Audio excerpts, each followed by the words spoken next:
কুয়াশায় ঢেকে থাকা এই পরিবেশ।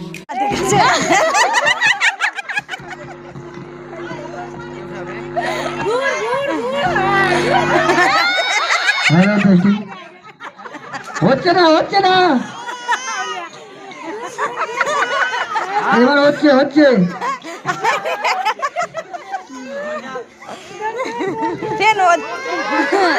দর্শক হাততালি কোথায়? ভাঙলে হবে না, একটু উৎসাহ হবে। খুব সুন্দর, হাসানোর জন্য খুব সুন্দর। এইভাবে হাসি যায় সবাইকে, সবাই হাসাতে পারে না। আরে দাঁড়ান, দাঁড়ান, দাঁড়ান। কোথায় ছিল খেলোয়াড়? খুব সুন্দর খেলছে, সবাইকে হাসিয়ে ফেলে দিল। এই জন্য তো আরো হাততালি হবে জোর করে।